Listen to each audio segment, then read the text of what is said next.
if you have any kind of timepiece upon you, you'll notice it is 7 o'clock on the dot. I will tell you that at 6:59, Bobby said to me, we should be starting. I said, it's okay. We'll be fine.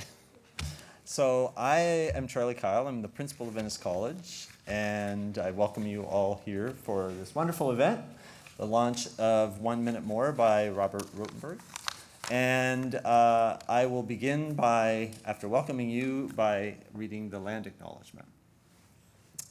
So, there we go.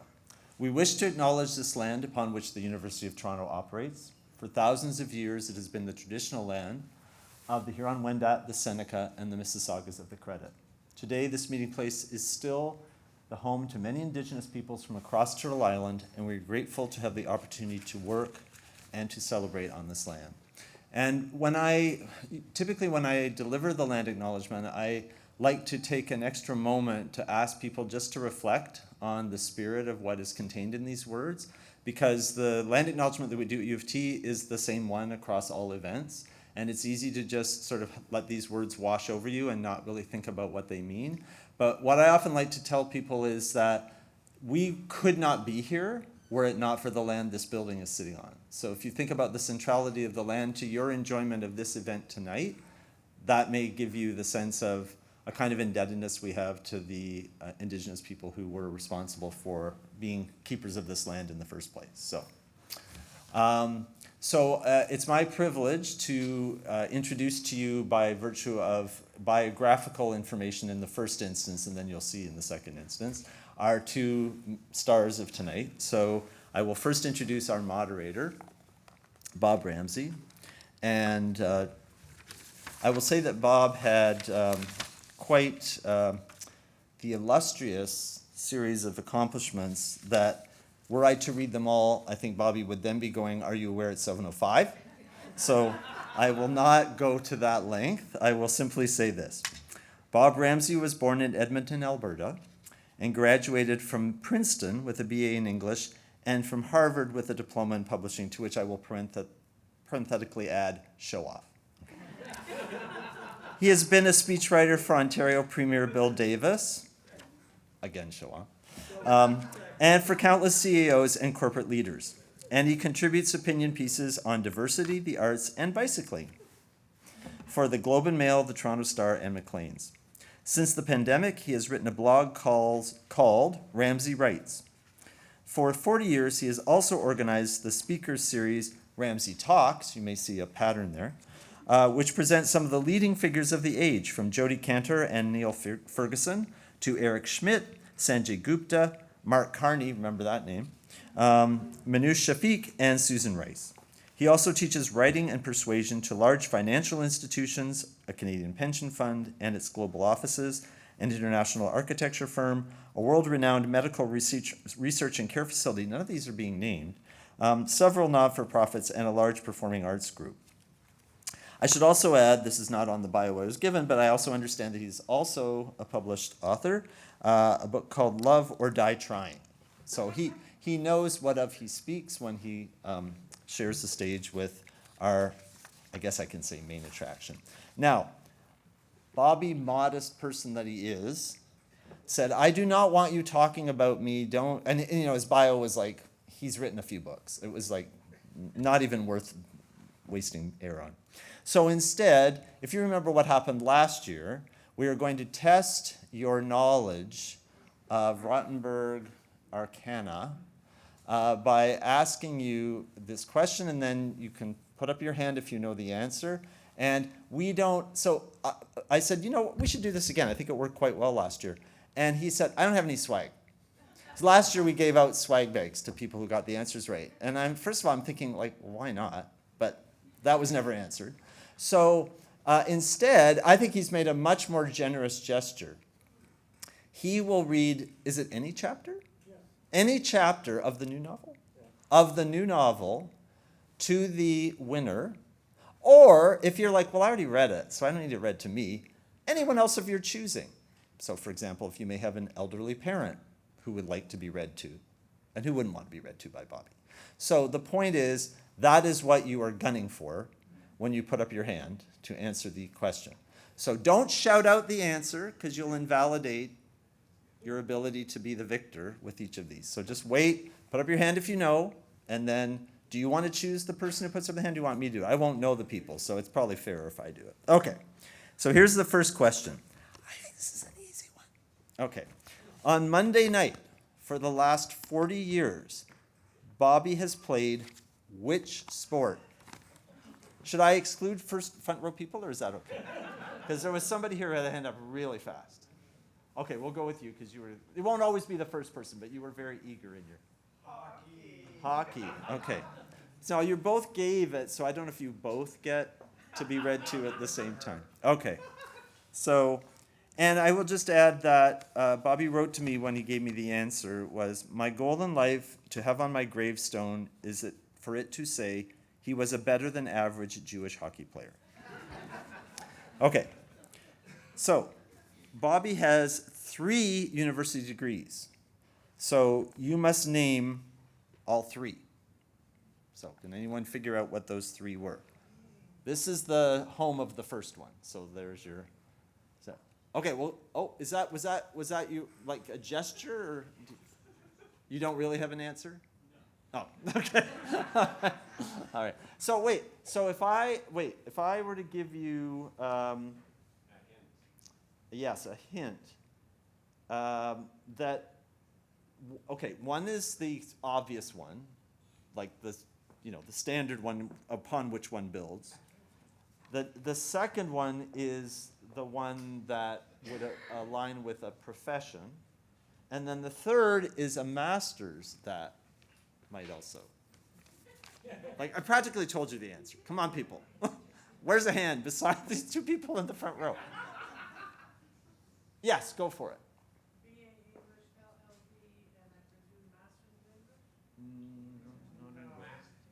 Masters of. Yes. Yeah. Perfect. Yes. Yes. It's a BA from here, U of T, and from Innis specifically. And then, yes, the LLB from Osgood, and then the LLM from the LSE. There you go. And Bobby added here, where Trudeau went, but I don't think he graduated. Okay.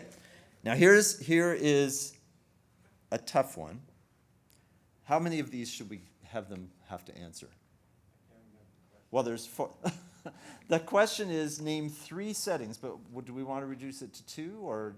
Okay, name 2 settings in any of Bobby's novels that are not Toronto.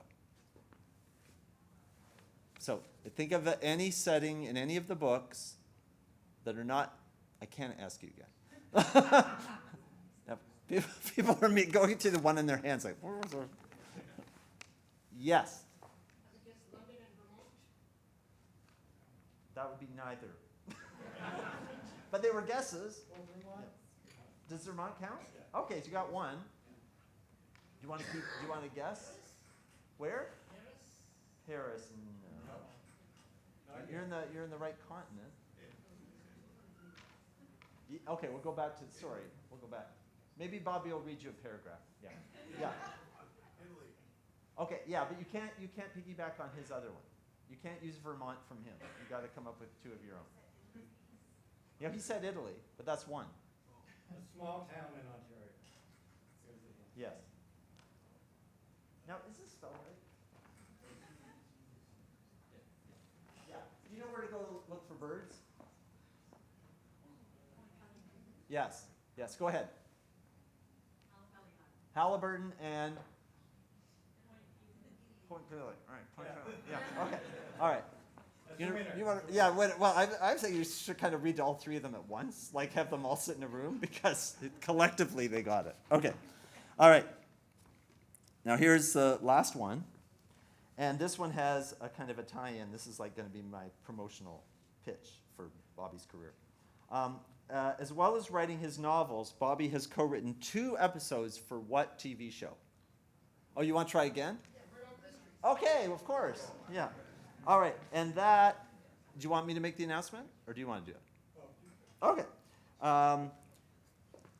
He is about to sign an option for the film and TV rights to his novels.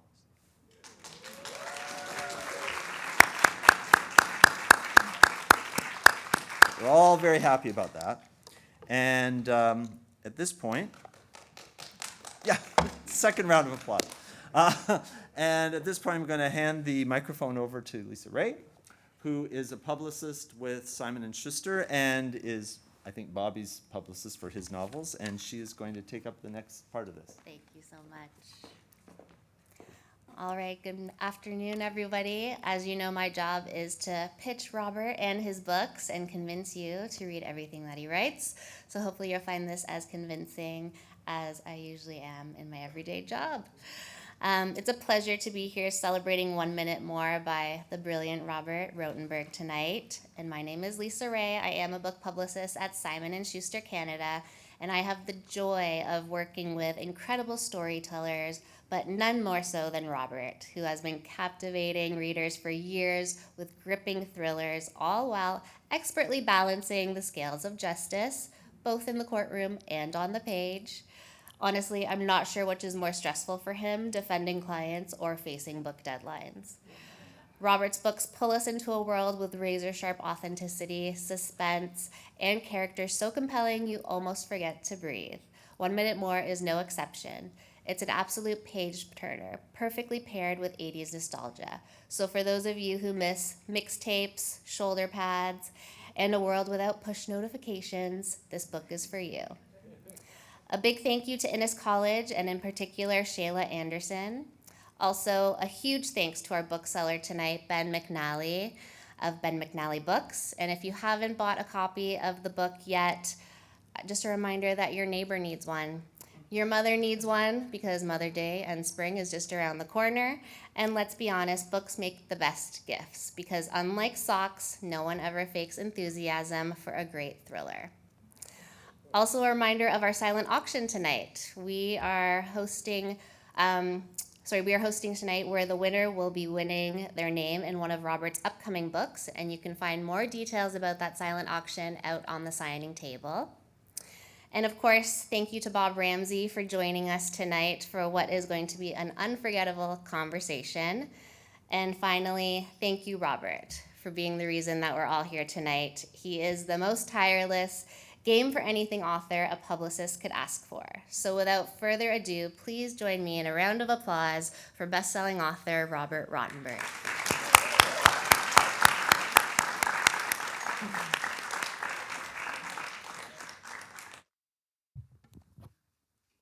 Everybody.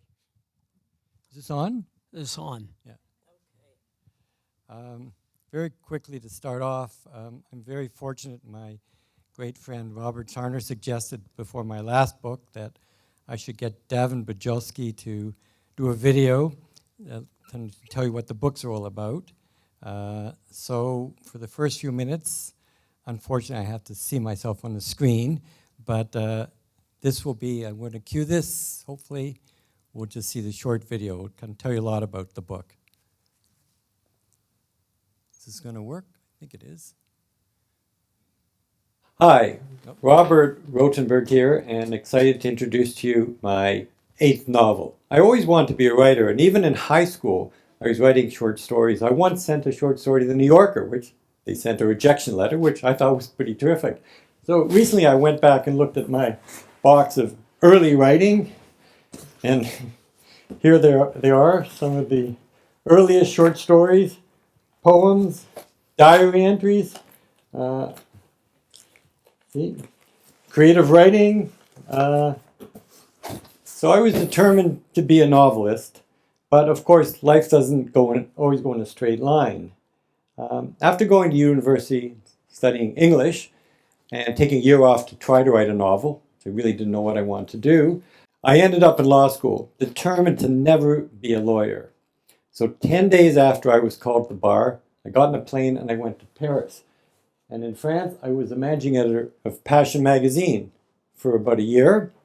Then I came home and I started my own magazine with one of my best friends called Tio Magazine, which we did for many, many years.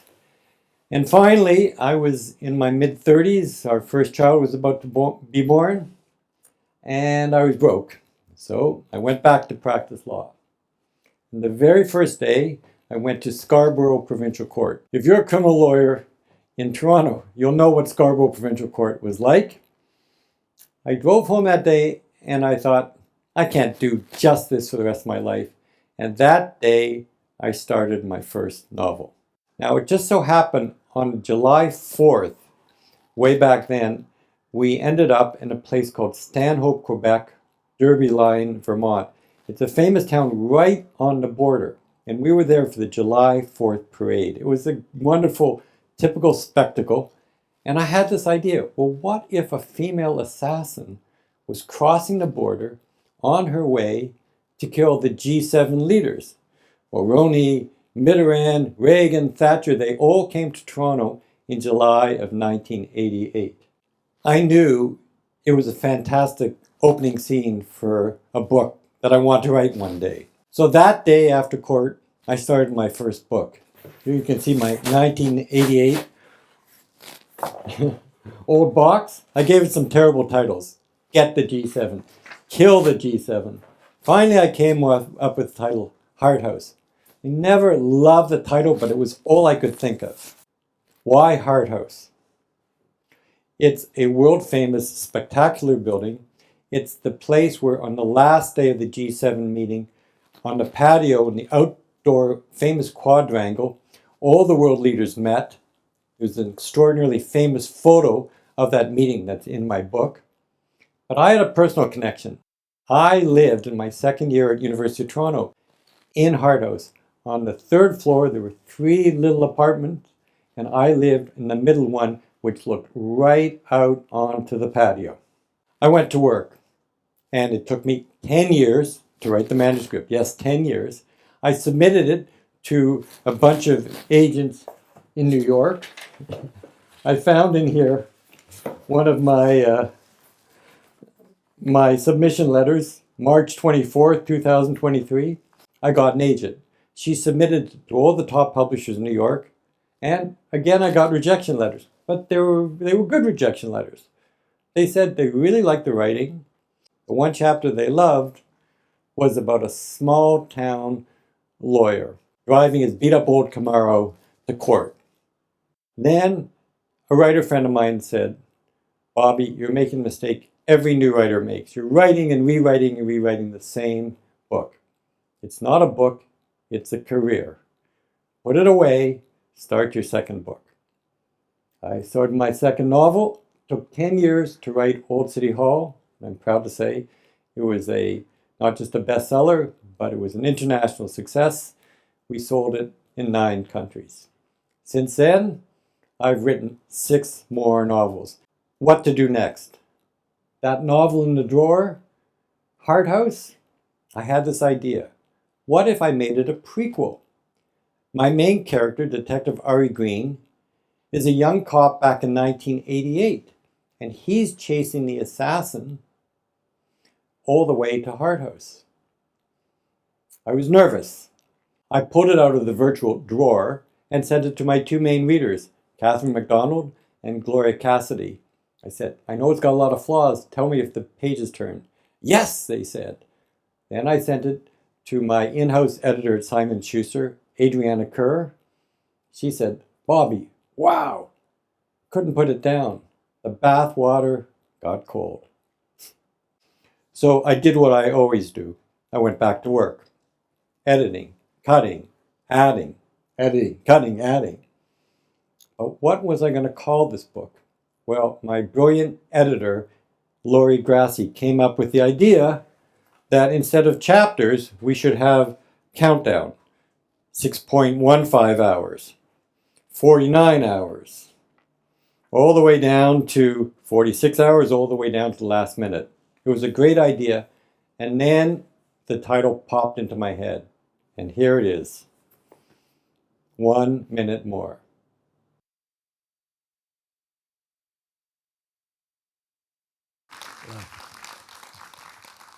Can you all hear me? Terrific.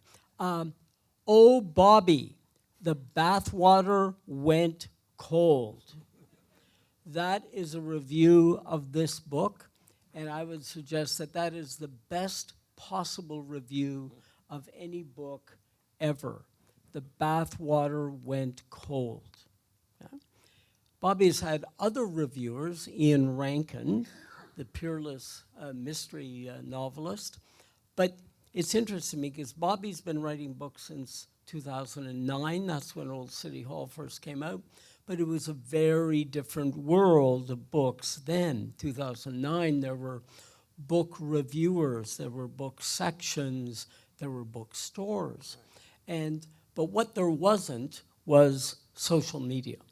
Okay? So the entire landscape for books has changed. And so my question is, because you are looking at and you're hearing from one of the great book marketers of the world of his own books. So my question to you, Bobby, is what are you doing in this sort of crazy world where people will pay attention to your book for 1 minute more? Good question. I've slowly but surely got more into social media, but more I think it's just a personal connection. So every time someone writes to me, I write back to them. I'm in connection with all sorts of bookstores.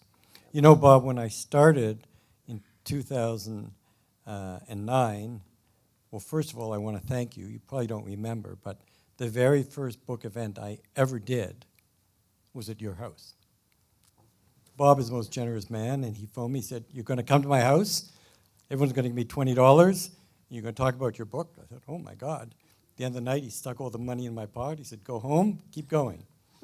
You probably don't remember that, but No, it was. but that's But so I think a lot of it is just personal connections. And I remember when I first started, my publisher, Kevin Hansen, said, go to every book club, talk to every book person, because really still, despite all the social media, there's two things that are going to sell your books: word of mouth and quality books. You can do a huge amount of promotion, and if the book isn't very good, it's not going to go anywhere. And, you know, as a young writer, you think, all I want is to get one book on the shelf. And then after about a year, you walk in the bookstore and you think, Ian Rankin's got a whole shelf. I've only got one book. So now that I have 7, 8 books, I mean, I feel like I have a whole family for people to jump into and read, which is, I think that's the best promotion, is to just keep going. great. And you're off to a good start tonight. So far, so good. So far, so good. Yeah. So you are a criminal lawyer and an author, and the world is filled with authors who used to be something else. So Jean Le Carré was a spy before he became a spy novelist. Beverly McLaughlin was a Supreme Court Chief Justice before she became a novelist. Arthur Conan Doyle was a doctor before he became a novelist. But that's not your story, because you are one of those very rare people who is not either or was then and isn't anymore. You are a criminal lawyer and you are a best-selling author. So how do you do both at obviously an incredibly high level of competence at the same time? Well, I'm going to give you a double answer to that. W. Somerset Maugham, whose short stories I've been rediscovering, and who you told me you wanted to do your thesis on at Princeton, he said he spent 5 years as a doctor before he started writing.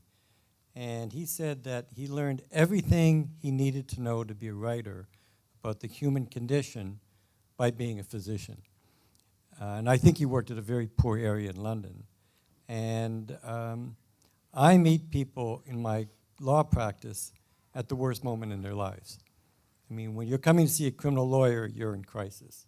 And I get to see them and hopefully help them go through the Kubler-Ross 6 stages of grief.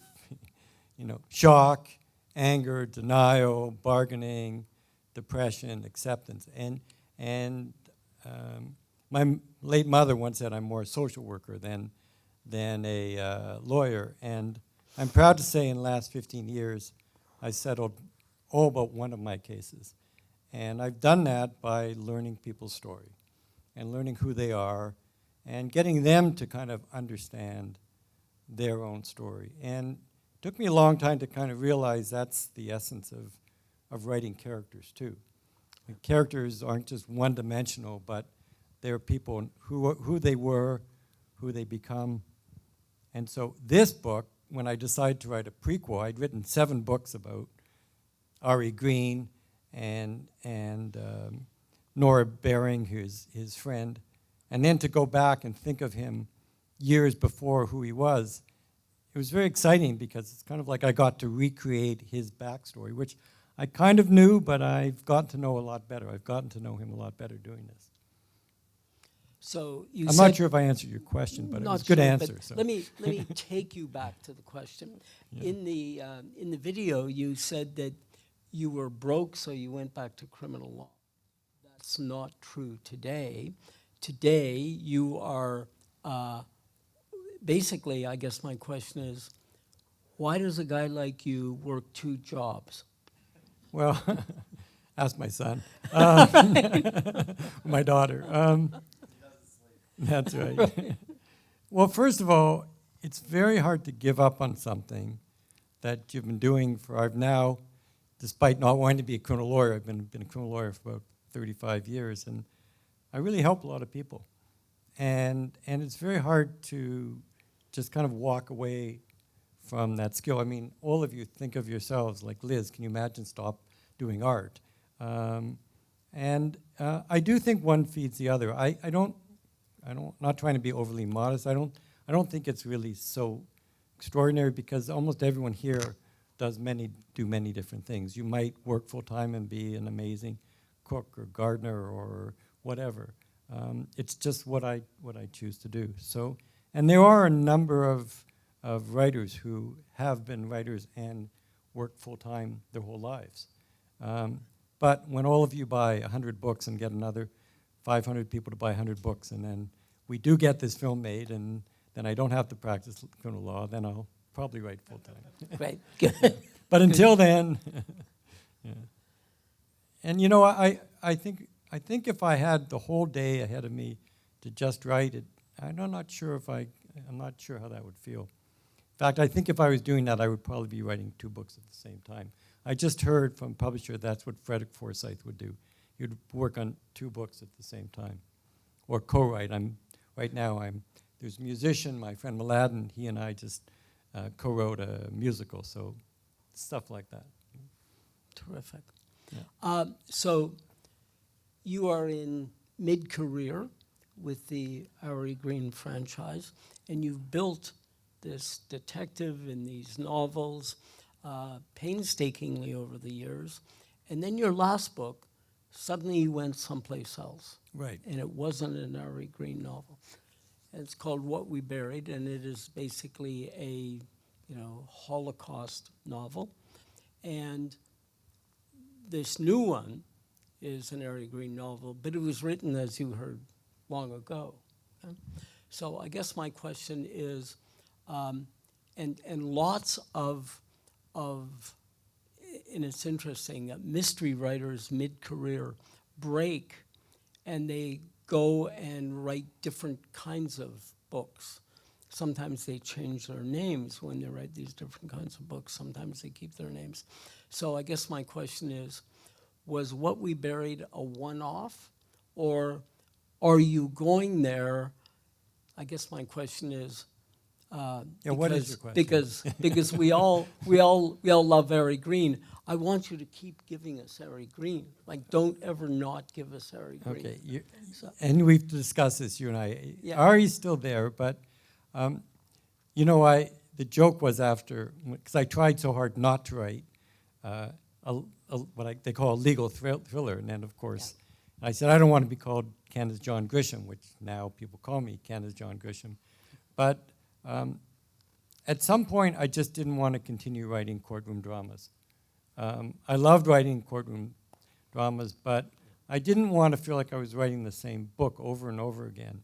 And I'm really, like you, a history nerd. And so What We Buried, because I had this backstory, many of you know about Kennicott and what had happened to his brother. And being able to write about 1944 and taking my my characters and put them into historical settings was really exciting. And I've done that again in this book. And I don't want to give that up. So I kind of have two streams that I'm thinking of. First of all, this book ends in 1988, and the next book in the series, chronologically, is 2009. So Ari has many years to go around the world and do some really spectacular things. But I also want to continue the story of he and his progression. And I love writing about the city. Every book I write is Stray Bullets was about gun violence in the city. Downfall was about the homelessness in the city. So I want to do both, but I'm finding that not just writing a courtroom drama, but writing something that's tied to history, I think it adds a little bit more depth, and it's more challenging, and I really enjoy doing it. Yeah. Great. Good. So, when you established Airy Green, it was interesting because it was based on in 2009, would have been a slightly quirky, sort of impossible character of a Jewish chief of homicide detectives.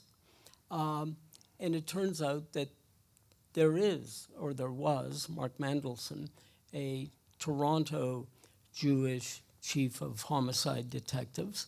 And I just, because I love the story and I love Mark Mandelson because he is such a great character. Tell us more about him and his role in your books. Well, there's actually a funny story with Mark Mendelsohn, because when I came up with the idea, when I was writing Old City Hall, I came up with the idea that this character was the only Jewish detective on a homicide squad. Yep. And then we got this very high-profile, quite famous murder. And Mark Mendelsohn was very involved. And so I said to my partner, and one of us had to go down to Jamaica for this case. So I did not want to see or meet Mark Mendelsohn. So I had my partner, Alvin Shidlowski, deal with him. And when he would come to the office, I would make sure, I didn't want to see, I didn't want to talk to him, I didn't want to be influenced by him in any way.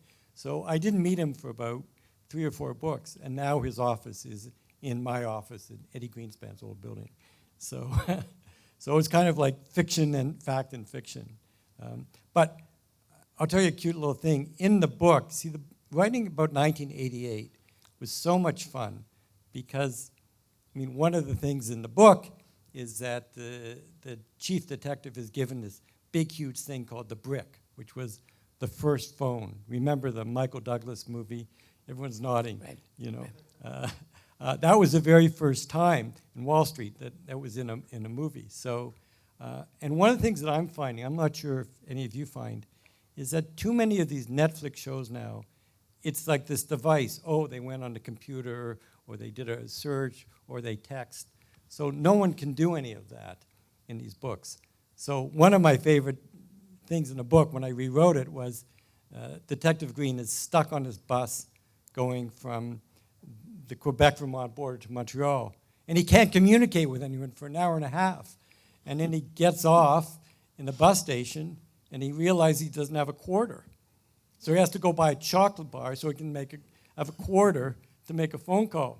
So I asked Mark Mendelsohn, I said, is that realistic? He said, we used to drive around with a bag of quarters so we can make phone calls. So in many ways, I just watched the Jackal TV series, which was interesting to watch because I kind of know the story very well. But to be candid, I was very disappointed at the very end when, like, the key thing, you're nodding the detective, she goes online and she sees something on the computer. I think it's just too easy. It's too easy a device. So writing about 1988, like in the opening chapter, there's a telex, and he's at a hotel, and he says, I think they might have a fax machine. You know, it's really fun writing those things, and especially for people of our generation. But I think also as Lisa said, the 80s are kind of coming back. It was a simpler time, and yet the issues are the same. Also, when I wrote the book, I spent hours and hours in a reference library because, of course, there was no computers, and I would go down to the basement. And did you ever used to do that? The reference library, and Yep. you put the old newspapers in, and you have to whirl them around, and you get this horrible headache. But it's amazing reading about 1988. You know what the big fear in 1988 was? Free trade was going to come in, and we're going to disappear as a country, and we're going to be the 51st state. Right. Now, Right. go back and look at 1988. Right. So it seems to be very, very contemporary. You know. Right. So, speaking of fear of becoming the 51st state, the Canadian-U.S. border these days is, of course, very fraught and very thick. Right. And it's interesting because I was talking to Bobby a few days ago, and in an effort to kind of stand up for Canada and Canada's place in the world, he said to me, you know, we need our own assassins. Why are all the best assassins from Europe? Like, what's wrong with us that we can't grow our own assassins? So talk to me about Well, how it that occurred to me when we were talking the other day, Yeah. because Canadians write nice cozies, Yeah. we write mysteries, Murdoch mysteries, but to brag a bit, I think this is the first real high-action thriller. So why does, an assassin always have to be in Spain or Lithuania or, right. So I think, I was interviewed the other day, CTV in Calgary, and they said, well, what about Calgary? I said, oh yeah, it'd be great to have an assassin out at the Stampede, and the interviewer's eyes lit up. But I'm being sarcastic, but I'm also not, because when I first started the book, people kept saying, well, why don't you set them in kind of Nowheresville, United States, to get a bigger American audience? And I just, whether wisely or not, I've always been determined to write about Toronto and Canada and make it a real. So I'm gonna put in a 2-minute push for Crime Writers of Canada. We're really pushing for people to really think that you don't have to read American thrillers or American mysteries. You can buy Canadian books. So that's my pitch. Thanks for applauding. Great. Yeah. You obviously have a great lead character in your novels, but you have some wonderful minor characters. Thanks. And one of them is, am I right, is it the Crown or the lawyer from the small town with the loud car, the souped-up car? Talk to us a little bit about the role that minor characters play, obviously in the plot, but just in the reader's memory of, and how they define the whole book and the whole landscape. Well, one really interesting thing about a difference between a thriller and a mystery, I always say the difference is, in a mystery, the detective or the protagonist is ahead of the reader. So you're reading it and kind of saying, oh, what's happening? And then, of course, the detective or whoever is smarter than the reader. But in a thriller, like in chapter 2, you meet the bad guy, who actually, if you look closely, it's the woman in the letters. But what I noticed when I started rewriting the book, I went and read 1 million thrillers. And I noticed that in my novels are very old-fashioned. Every chapter is from the point of view of one character. And there are usually 3 or 4 characters in the books. But in this book, there's a lot of minor characters who you only see for 1 or 2 chapters. And it's a lot of fun because through those characters, you can see the main character, but you can also tell a lot of the story. So I referred to that in the tape, the small-time lawyer who I'd written about, and I always loved that chapter. So about 23, 24 years later, when I opened the book again, I looked at what I wrote all those years ago, and then I looked at this again. Now, I don't like reading from my books, but I'm just going to read the first paragraph.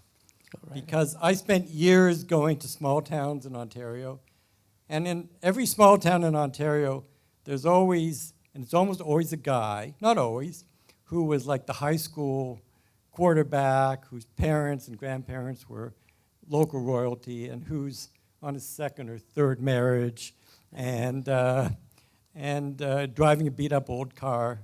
So what was really exciting for me was to go back and see that this paragraph, which is page 109 if you read the book, and it's just a one-time character, was the exact same. And you're allowed to laugh when I read this, okay?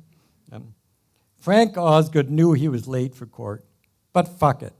Judge Henry fucking Humphrey Jacobs and his dumb three names could wait on his pernickety fat ass for a few more minutes. Too damn bad. Blame it on the bloody Essex County Judicial Committee. They're the ones who gave Jacobs the stupid judicial appointment that he should have had. And it goes from there. So it's really fun bringing in all these minor characters and kind of telling the story as the story goes from the border to Montreal to along the St. Lawrence to Toronto. You kind of tell the story through the eyes of minor characters, which I think it's really important, and I think it's really fun. Yeah. Great. One last question, and then Bobby will go back and be available to sign books. So the last question, of course, is tell us about your next book. You are a guy who talked about writing 2 books at the same time. So tell us about your next book. Well, I can tell you that Ari Green's father is not going to live forever, unfortunately. So that's the beginning of one book. There's also a character named Nancy Parrish, who some of you may know, and I may kind of divert to have her defend her father, who claims he was unjustly convicted many years ago. I'm also working on a series of Ari Green's father in what we call the DP, Displaced Persons Camp, in 1945, where there were 250,000 Jews stuck in Europe for 3 years. And then, of course, Ari might run around and save the world for the next 10 or 12 years. Can I tell one very, very quick story? And I don't want to keep anyone too long, but when I was writing the book all those years ago, we had very little money. We were raising our 3 amazing children, and I had this beat-up old computer, and we had a cottage that every once in a while I would go up to and write for a few days. And finally, one day, I actually wrote the last line of what was then Get the G7 or whatever horrible name I had for it, and I put -30-. You as an old journalist would know that's what you put when you finish a book. And I was so excited. And so I took the floppy disk out, and I put it on the, Peter, you'll remember, on the kitchen table, and I wrote a note.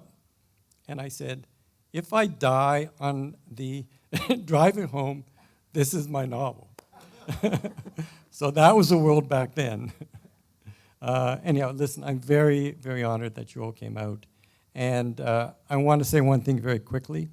2 summers ago, I had the joy of reading Bob Ramsay's extraordinary book.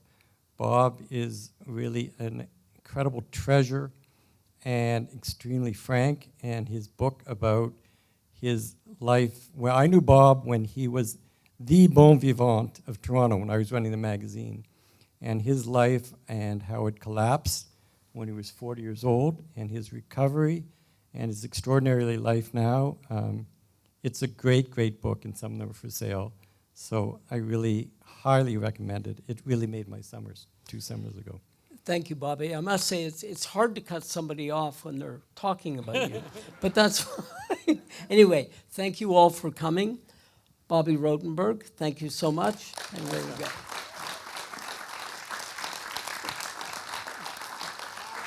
And finally, Innis College has been so extraordinarily generous twice in a row, and I really appreciate it. I'm very honored to be a graduate of the college.